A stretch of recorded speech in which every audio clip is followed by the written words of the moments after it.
Bonsoir à tous, bienvenue au journal Le Zoom Haïti News. Les titres. 27 cas de kidnapping ont été recensés au cours du mois de mars à travers le pays, ce qui porte à 142 le nombre de cas enregistrés au cours du premier trimestre de 2021 selon le dernier bulletin publié ce mardi par la cellule d'observation de la criminalité du Centre d'analyse et de recherche en droits de l'homme. Évasion à la prison civile de la Croix-des-Bouquets. Des mesures conservatoires ont été prises contre une trentaine de policiers, informe le porte-parole de l'inspection générale de la PNH, l'inspecteur divisionnaire Genet Vital, précisant que l'enquête est à une phase très avancée. La mesure relative à son placement en isolement a certes été levée, mais l'inspecteur général Carl-Henri Boucher est toujours frappé d'une mesure conservatoire. En effet, il lui est fait obligation de se présenter 3 fois par jour à l'IGPNH à 8h AM, midi et 4h de l'après-midi en vue de signer la feuille de présence, a fait savoir le porte-parole de l'IGPNH.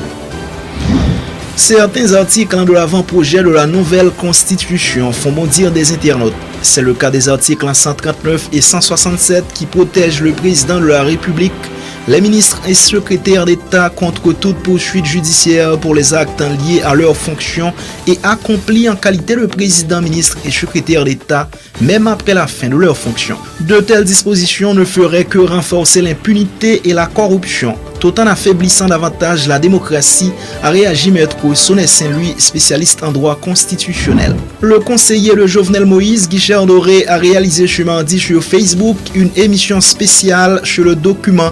Il était question de permettre à la population d'avoir une meilleure compréhension du texte. Le coordonnateur du Parti Unir Haïti, Clarence Renoir, confirme avoir écrit à la plateforme interreligieuse Religion pour la paix pour lui demander de jouer le rôle de médiateur en vue de la résolution de la crise. Le dialogue est l'un des moyens permettant de résoudre la crise de manière pacifique, a dit Jean-Clarence Renoir.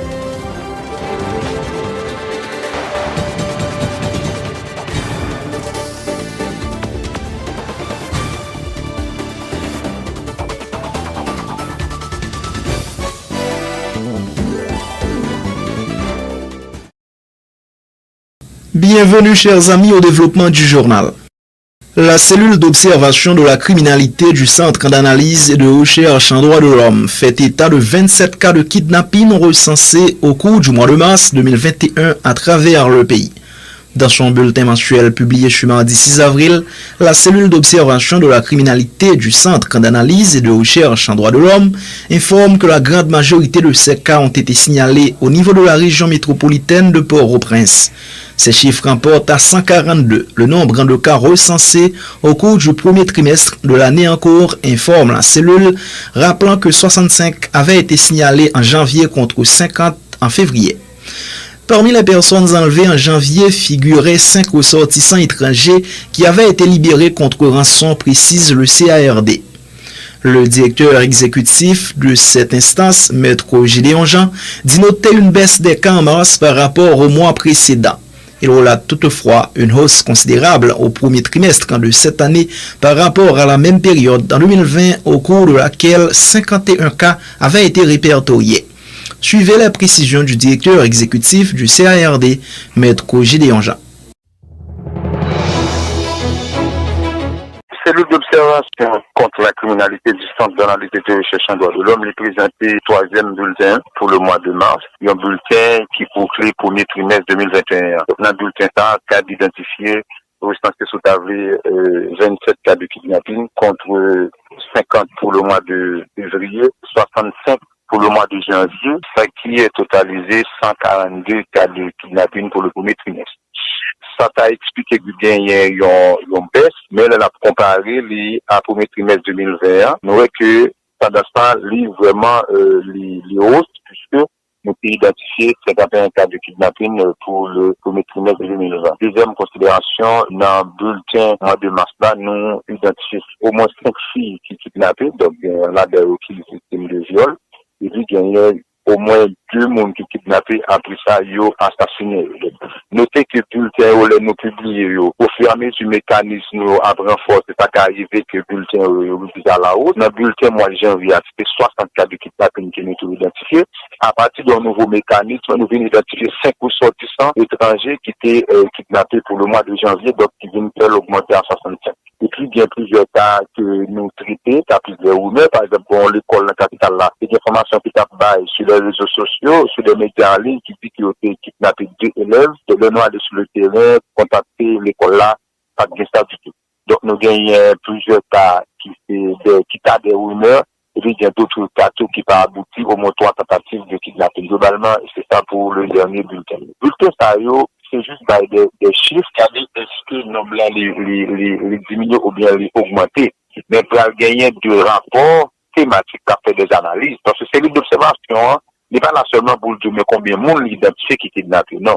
À partir de ça, on va faire des études. Par exemple, on a remonté depuis 1996, 97, côté qu'à l'époque, c'est gagné des cas de kidnapping ciblés qui étaient comme 7 mètres, c'est un bagage qui était vraiment connu. Et puis, sous la période 2004-2005, là, il y a un peu le cas de kidnapping, mais le cas, c'est encore des kidnappings ciblés qui étaient un côté un peu politique là-dedans tout. Mais je dis, non seulement le kidnapping n'a pas été plafond, côté que pour l'année 2020, c'était 796 cas de kidnapping qui ont été identifiés. Tout secteur ciblé par kidnapping, sous la période de 2004-2005 là, pas vraiment visé malheureux, c'était surtout les gens qui plaient directement, qui étaient capables de comme pour financer le mouvement de protestation et viser le retour du président Jean-Bertrand Aristide. C'était ça la revendication à l'époque. Ouais, mais je dis à on kidnappé une côté qui a kidnappé tout le monde. Nous venons à nous compte que je dis à qu'il y a l'autre main qui derrière de kidnapping, parce qu'on voit que $200,000, $300,000, il y a pas d'un million de dollars, c'est l'affaire de kidnapping seulement. Il y a un monde dans d'autres secteurs, d'autant plus que c'est un DDR dit il y a plus que 10 familles qui contrôlent les questions d'armes, qui sont munitions dans le pays. Donc, ça sont aspects que nous allons analyser dans nos rapports thématiques sur le kidnapping, sur la criminalité, comporte électoraliste, tout. Parce que comme ça, qui fait dans le kidnapping, il va servir pour financer l'élection, il va le blanchir tout dans la prochaine élection. Donc, ça sont deuxième bagage que nous allons analyser. Et puis, troisième bagage aussi, kidnapping dans tout. Les faits pour mettre la peur, pour empêcher mon de sortir, pour empêcher mon d'exprimer. C'est tout ça qui doit analyser, qui doit le prendre en compte dans le rapport analytique sur le kidnapping. Mais bulletin ça, c'est des chiffres qui ont uniquement et puis au gars comparé pour ouais, est-ce que l'augmenter, est-ce que le diminuer, c'est ça qui exprime en un dernier bulletin ça. L'inspecteur général de la police nationale d'Haïti, Karl-Henri Boucher, n'est plus en isolement. C'est ce qu'a confirmé le porte-parole de l'IGPNH, Jonet Michel, ce mardi lors d'une conférence de presse. L'inspecteur de police informe par ailleurs qu'une enquête est en cours en vue de déterminer le degré d'implication de Marie-Antoinette Gauthier, arrêtée le 7 février dernier et libérée plus d'un mois plus tard par une décision de justice sur les faits qui lui ont été reprochés. Suivez ce reportage d'Emmanuel Mérina. D'entre-jeu, le porte-parole de l'inspection générale de la police nationale d'Haïti a tenu à apporter un démenti formel concernant l'information faisant croire que les médicaments de l'inspecteur de la police nationale d'Haïti, Karl-Henri Boucher, a été échangé lors de son isolement au bâtiment logeant l'IGPNH pour son supposée implication dans l'échec de l'opération policière au village de Dieu le 12 mars dernier. Il n'a jamais été le cas, indique le porte-parole, précisant que ce dernier a été bien encadré sur le plan médical. Relativement à l'état de santé, inspecteur général là, que Yota dit gagner des changements qui fait dans médicaments que l'on prend, qui peut-être est capable d'aggraver la situation de santé, eh bien d'après information que responsable médical, inspection générale là, l'IBAI, il n'y avait pas eu de changement dans le protocole de médicaments. Au contraire, il y avait eu plutôt de renforcement de médicaments. Parce que, d'après médecin, inspecteur général la tape suivre un médicament pour hypertendu, il estimait que les capables d'avoir un effet secondaire sur l'organisme, à savoir la rétention de l'eau, j'en dis dans l'information de Bayo, il a ajouté un autre médicament et ceci lui fait de manière cordiale avec l'inspecteur général là, que lui-même, en tant que médecin, il traitait comme un patient à proprement parler. L'inspecteur a été mis en isolement dans le cadre d'une enquête de l'IGPNH visant à déterminer les causes de l'échec de l'opération enregistrée le 12 mars dernier, clarifie Jonet Michel. Il informe que l'inspecteur est passé de l'isolement à une mesure de conservation tout en apportant des précisions sur la définition de ces deux concepts. Mesure conservatoire, c'est une mesure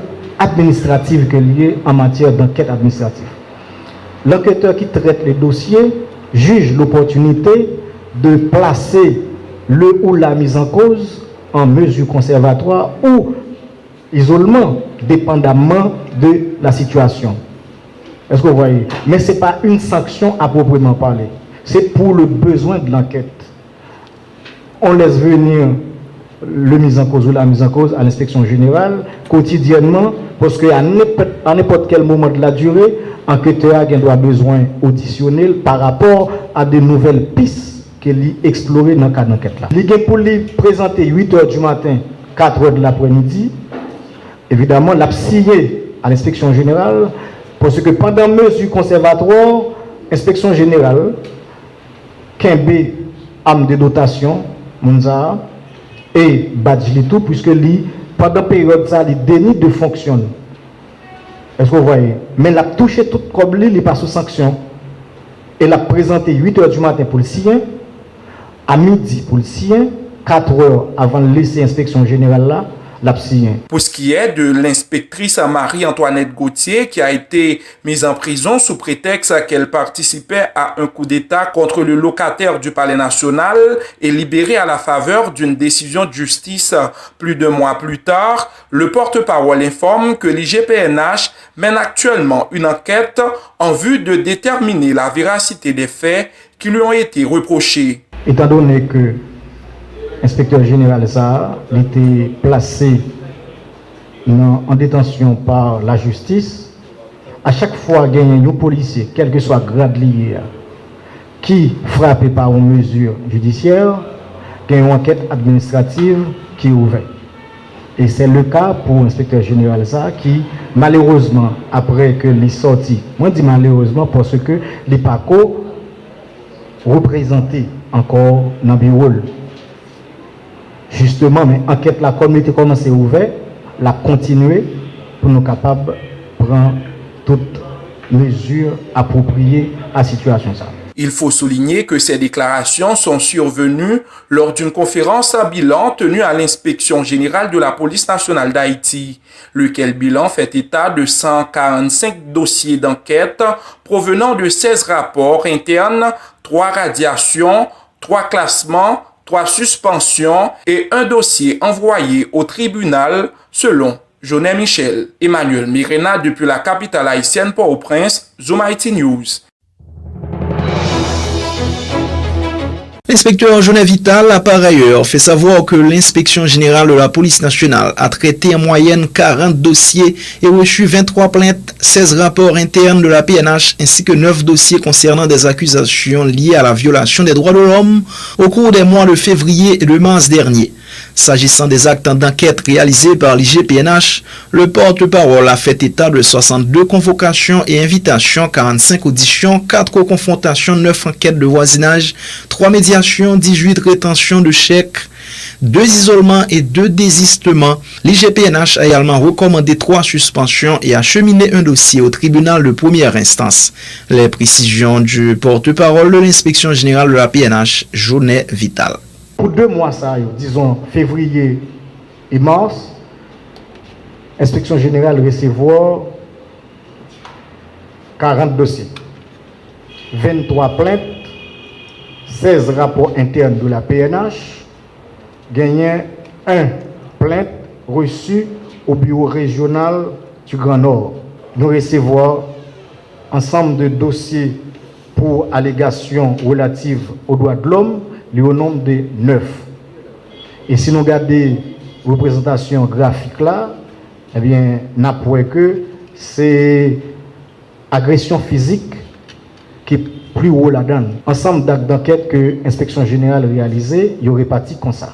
62 convocations et invitations, 45 auditions entre plaignants et mises en cause, 4 confrontations, 9 enquêtes de terrain, 3 médiations, 18 rétentions de chèques et 2 isolements, gagnant 2 désistements.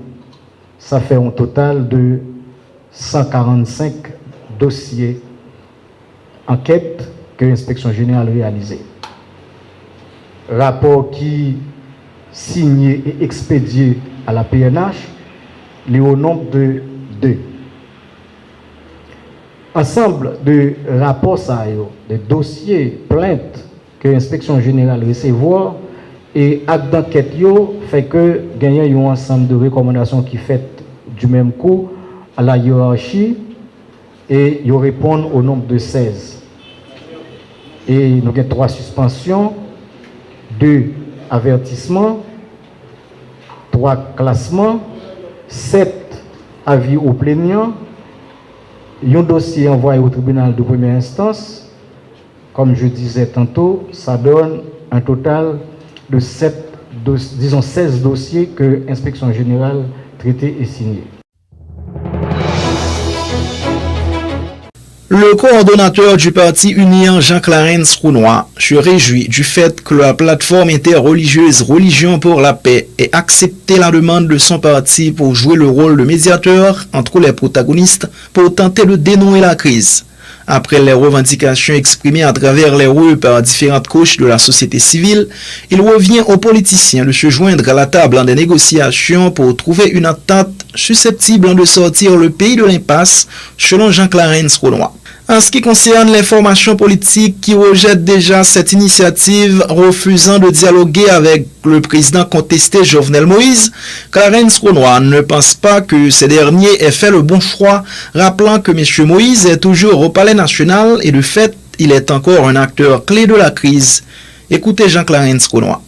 Pour nous-mêmes dans l'Union, dialogue, c'était toujours un moyen pour nous résoudre une crise dans la société, notamment une crise politique. Évidemment, nous pas quoi c'est le seul moyen pour nous résoudre une crise politique, mais nous pensons dialogue capable d'aider à résoudre une crise politique. Moi-même, je pense que la population haïtienne, d'un bon côté, pas lui faire un pile effort déjà. La population a manifesté dans la rue, il prend position, il subit un pile crise qui a gagné, crise qui ferme l'école, qui handicape le commerce, etc.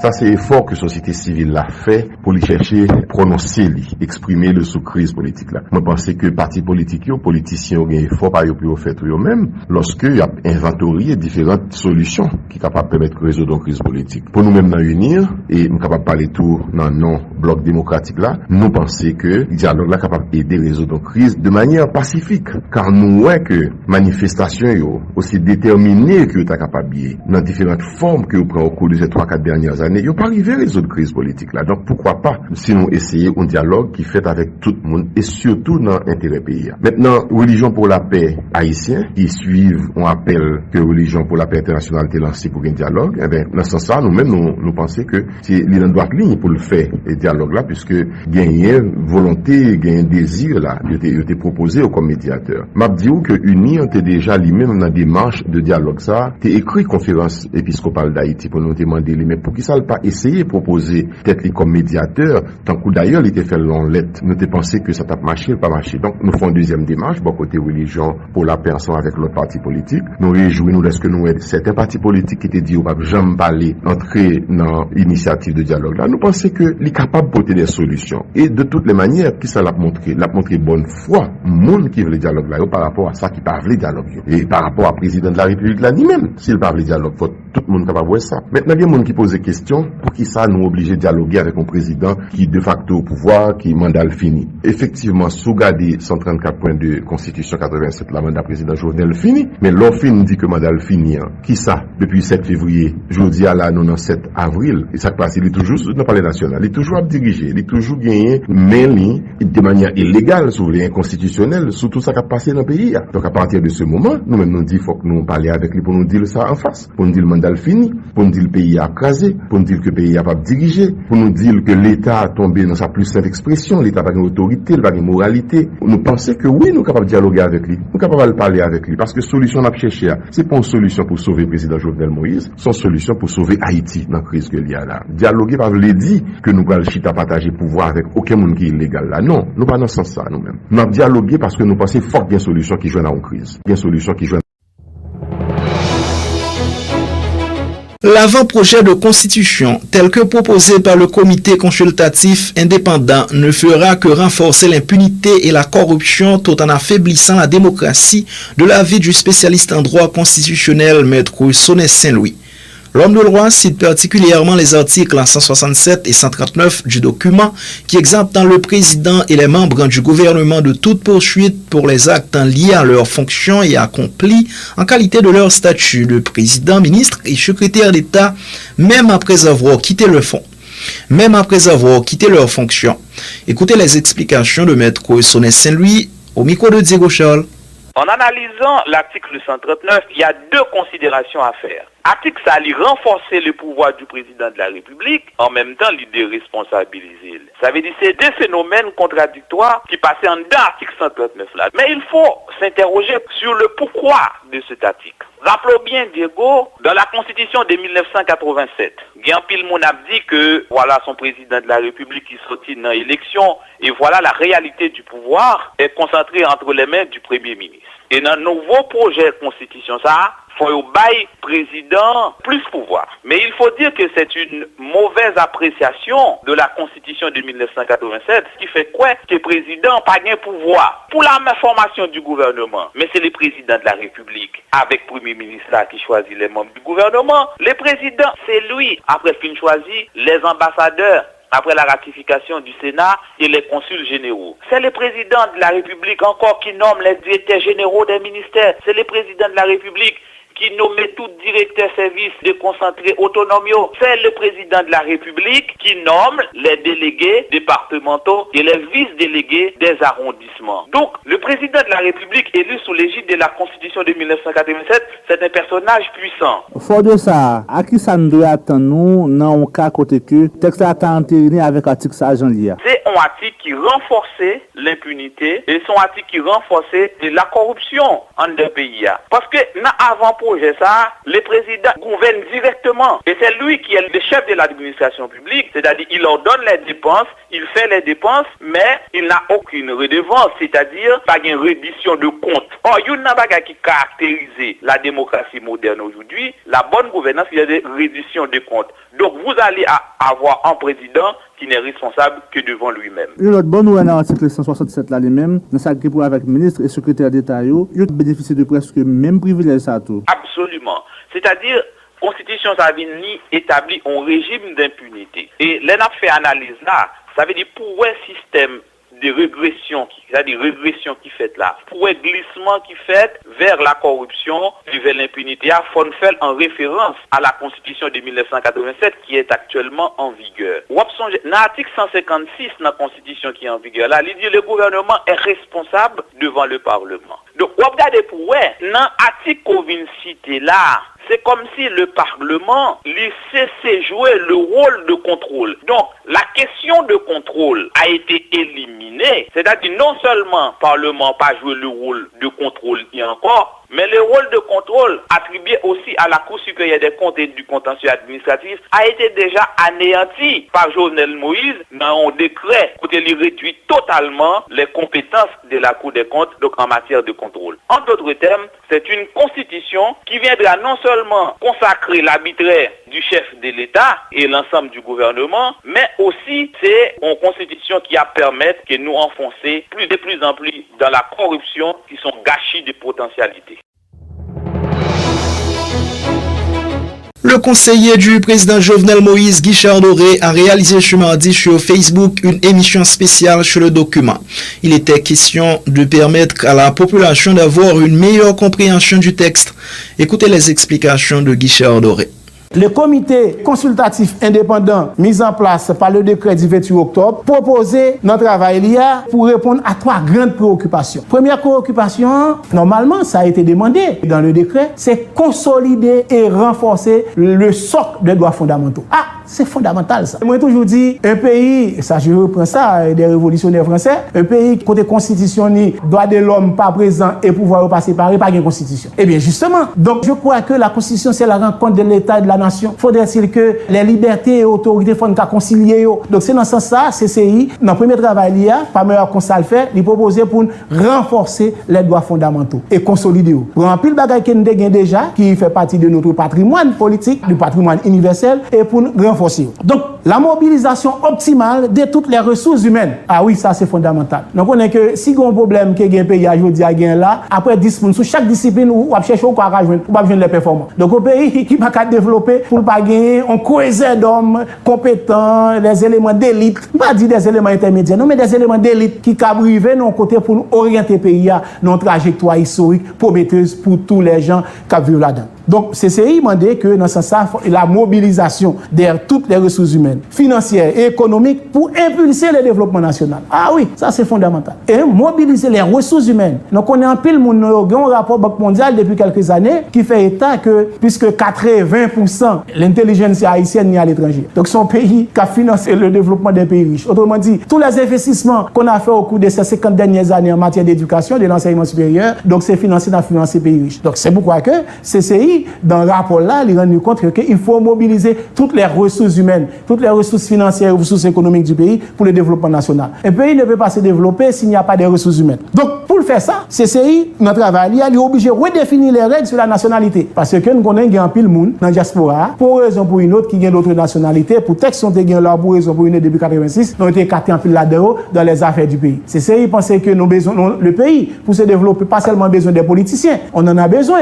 et des grands hommes politiques, des grands hommes d'État. On a besoin des grands scientifiques, des grands chercheurs, des grands poètes, des grands professeurs d'université pour nous faire dans cette réussite collective pour la nation. Moi, je crois que ça, c'est fondamental. Donc, dans ce sens-là, c'est demandé pour mobiliser tout ça. Et ça, le permet, pour le faire ça, donc, lui obligé de redéfinir les règles sur la nationalité qui est prévue dans la Constitution. Lui fait place également aux femmes. Ouais, une place est accordée à la femme haïtienne. Donc, on a un paquet d'associations féministes qui font un paquet d'efforts dans le pays pour aller comment faire l'émancipation de la femme. Pas seulement pour faire politique, mais également dans le crédit, dans l'activité éducative, dans les activités de protection de l'environnement, mais si occuper ça tout comme citoyen intégral pour participer dans le devenir de la nation. CCI fait place avec eux. Les handicapés ont place faite avec eux. La jeunesse, plus de 60% de la population qui a moins de 35 ans. Donc on place énorme et réservée à la jeunesse.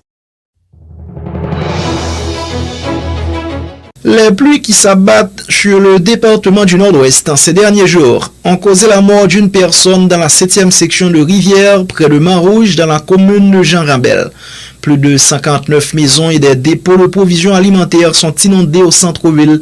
Selon le responsable de la protection civile dans le département du Nord-Ouest, l'agronome Réton José, les rivières et ravines en crue ont paralysé la communication routière entre le Haut et le bas Nord-Ouest.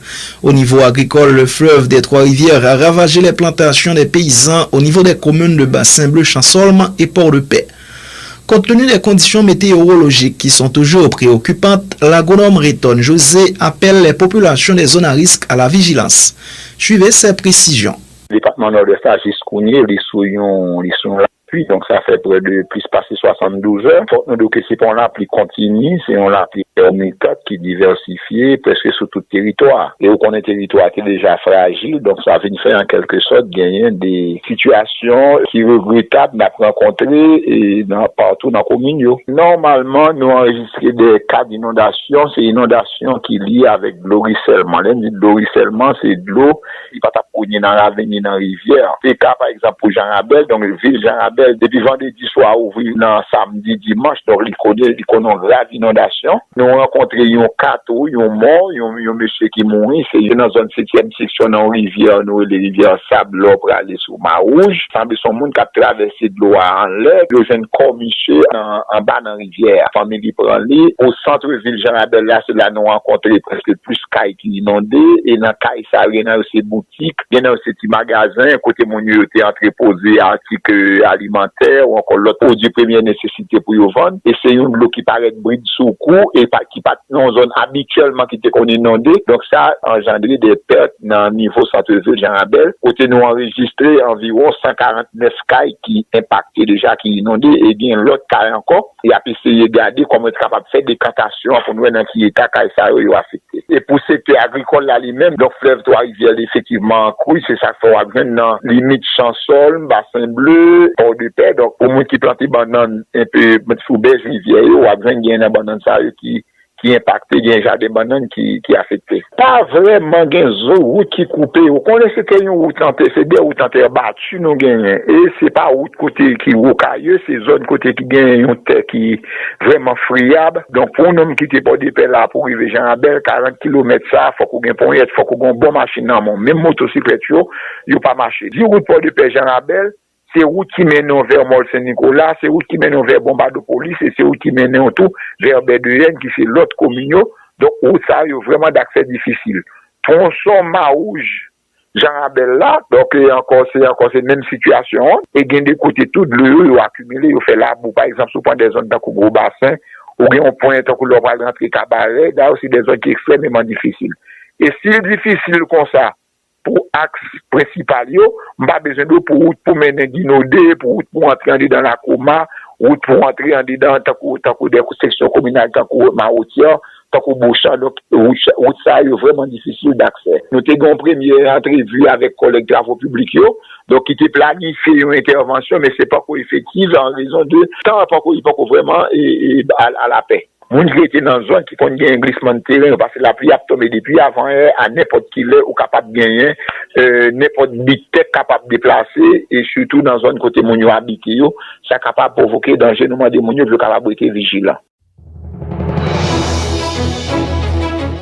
À l'occasion du 94e anniversaire de la loterie de l'État haïtien, ce mardi 6 avril, sa directrice générale Marie-Margaret Fortuné a réaffirmé sa volonté de continuer à œuvrer à la modernisation de l'institution pour lui permettre d'augmenter sa capacité à collecter des fonds au profit de l'État et à jouer son rôle de régulateur du secteur des jeux de hasard. Madame Fortuné a dénoncé l'attitude de certains employés absentéistes qui, au profit de leur propre intérêt, cherchent à saboter les efforts qu'elle affirme avoir déployés depuis plus de 4 ans. Ce complot ne passera pas et je reste déterminé à accomplir ma mission envers et contre tous, a-t-elle indiqué. Le 6 avril, on fait le triomphe. L'État haïtien exactement 94 l'année. Depuis le président Louis Borneau qui a pris décision de créer une grosse institution. C'est un honneur pour moi à toute l'équipe. C'est un privilège pour me célébrer une date importante. Ça veut dire le triomphe presque un siècle. Malgré la situation politique difficile que a traversée, discipline, nous te mettons en place avec détermination qui permettre l'État haïtien bailler notre trésor public une valeur de 2,5 millions d'euros. Dans le premier trimestre, LH n'a pas donné aucun arrière de salaire. Même pandémie corona n'a pas empêché nous pour un bâton pèlerinage, ni dans la capitale, ni dans la ville professionnelle, pour nous parler avec les financiers, sensibiliser à tout l'autre monde qui est concerné, pour nous faire prendre conscience, pour protéger les têtes et puis reconnaître des obligations pour payer l'État. Dommage, c'était bien compté, mal calculé. Tout Dieu pour ça, dans le commencement de l'année fiscale, pas de 10 détracteurs. Les détracteurs, dans le vieux complot, PLH tourné dans 2 employés encore. Nous avons pensé tout bel élan, ça y est, a poussé chaque jeune employé de collaborer pour l'institution à aller plus loin. Ambitieux, ça y est, pas garder qui j'ai fort, avec sacrifice qui fait pour permettre l'argent rentrer dans la caisse de l'État. Ils ont une seule motivation, c'est écraser boîte là dans le propre intérêt citoyen.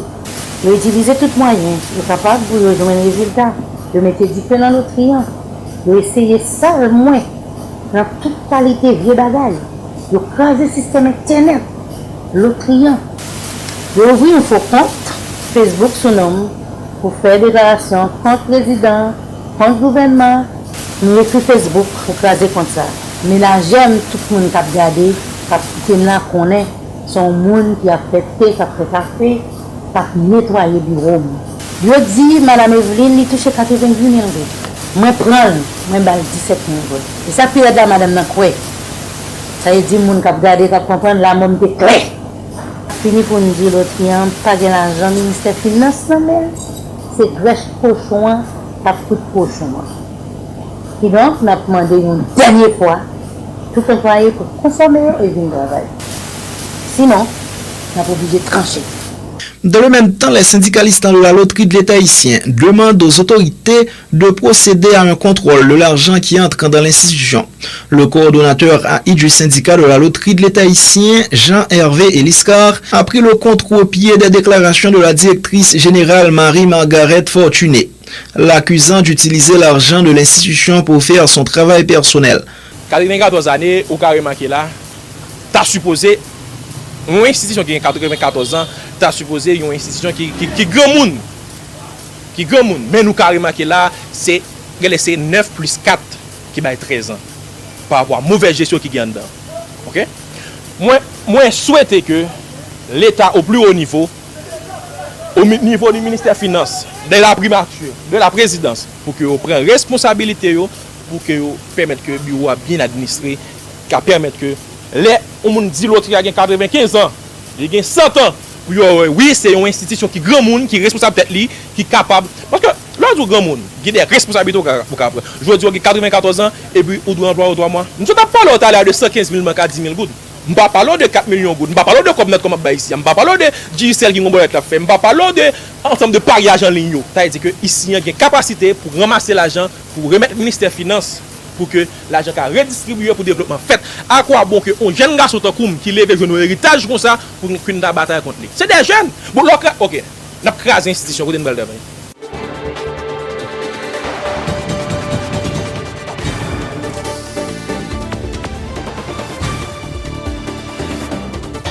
Et maintenant, le résumé de l'actualité sportive de la journée avec Darbouz Figaro. Bonsoir à toutes et à tous, bienvenue à la rubrique sportive. Ligue des champions de l'UEFA, excellente opération pour le Real Madrid et Manchester City en s'imposant respectivement contre Liverpool et le Borussia Dortmund. Ces deux formations ont pris une option sur la qualification pour les demi-finales de la plus prestigieuse et plus lucrative des compétitions européennes au niveau des clubs. Sans leur meilleur pion défensif, les merengues sont parvenus à s'imposer. Dans le sillage de leur star offensive Benzema, Asensio, Vinicius, les Citizens poursuivent leur excellente série et s'affirment de plus en plus comme un des favoris au titre. Les coéquipiers de Kevin De Bruyne et Raheem Sterling conservent leur invincibilité en Ligue des Champions cette saison. Ils ont décroché leur 8e victoire en 9 rencontres. Mercredi, Bayern Munich et Paris Saint-Germain seront opposés au même titre que Chelsea et FC Porto. Bayern Paris, c'est le remake de la dernière finale de la C1 remportée par les Allemands. Les équipes font face à une cascade de forfaits. Robert Lewandowski et Serge Gnabry côté allemand, Marco Verratti, Alessandro Florenzi, Leandro Paredes, Mauro Icardi, Levin Kurzawa et Juan Bernat côté français. Dans la zone CONCACAF, c'est ce mardi soir en République dominicaine que RKFC affronte Cruz Azul dans le cadre des 8e de finale aller de la Ligue des Champions. Les représentants du championnat national héritent donc du lourd pour leur première participation à la compétition phare de la CONCACAF. Cruz Azul, prestigieux club mexicain, a déjà remporté le tournoi à plusieurs reprises. Des nouvelles de Philippe Coutinho, le joueur du FC Barcelone, devrait manquer la Copa América cet été, prévue en Argentine et en Colombie, conséquence d'une opération du genou gauche qu'il a subi. C'est le médecin de la sélection brésilienne Rodrigo Lasman qui en a fait l'annonce. Coutinho n'a pas joué depuis le début de l'année. Il avait été un des protagonistes du sacre de la Seleção à la Copa América 2019. Basketball, les Nets de Brooklyn sont venus à bout des Knicks de New York lundi soir.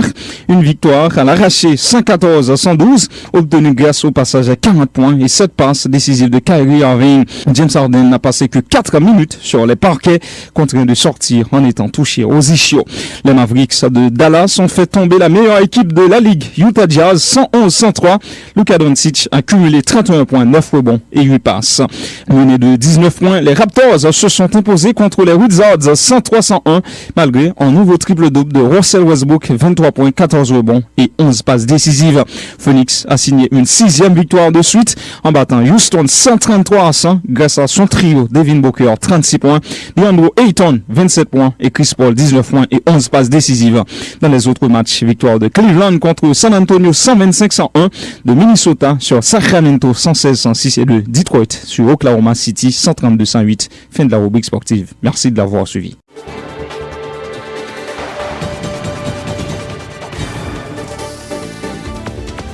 La fin du journal de Zoom IT News. Avant de partir, voici le rappel des titres. 27 cas de kidnapping ont été recensés au cours du mois de mars à travers le pays, ce qui porte à 142 le nombre de cas enregistrés au cours du premier trimestre de 2021 selon le dernier bulletin publié ce mardi par la cellule d'observation de la criminalité du Centre d'analyse et de recherche en droits de l'homme. Évasion à la prison civile de la Croix-des-Bouquets. Des mesures conservatoires ont été prises contre une trentaine de policiers, informe le porte-parole de l'inspection générale de la PNH, l'inspecteur divisionnaire Genet Vital, précisant que l'enquête est à une phase très avancée. La mesure relative à son placement en isolement a certes été levée, mais l'inspecteur général Carl-Henri Boucher est toujours frappé d'une mesure conservatoire. En effet, il lui est fait obligation de se présenter 3 fois par jour à l'IGPNH à 8h AM, midi et 4h de l'après-midi en vue de signer la feuille de présence, a fait savoir le porte-parole de l'IGPNH. Certains articles de l'avant-projet de la nouvelle constitution font bondir des internautes. C'est le cas des articles 139 et 167 qui protègent le président de la République, les ministres et secrétaires d'État contre toute poursuite judiciaire pour les actes liés à leurs fonctions et accomplis en qualité de président, ministre et secrétaire d'État, même après la fin de leurs fonctions. De telles dispositions ne feraient que renforcer l'impunité et la corruption, tout en affaiblissant davantage la démocratie, a réagi Maître Sonnet Saint-Louis, spécialiste en droit constitutionnel. Le conseiller de Jovenel Moïse, Guichard Doré, a réalisé ce mardi sur Facebook une émission spéciale sur le document. Il était question de permettre à la population d'avoir une meilleure compréhension du texte. Le coordonnateur du Parti Unir Haïti, Clarence Renoir, confirme avoir écrit à la plateforme interreligieuse Religion pour la paix pour lui demander de jouer le rôle de médiateur en vue de la résolution de la crise. Le dialogue est l'un des moyens permettant de résoudre la crise de manière pacifique, a dit Jean-Clarence Renoir.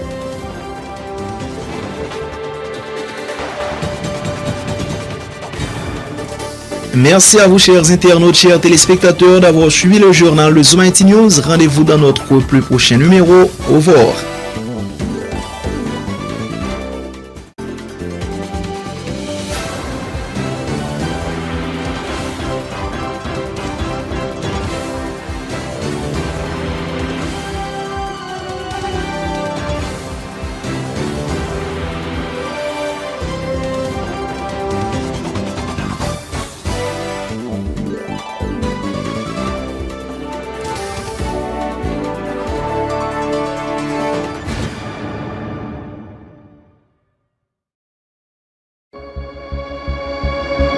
Tous les jours, du lundi au vendredi, suivez sur nos plateformes en ligne Zoom IT News, nos différentes éditions de nouvelles en provenance d'Haïti et partout ailleurs.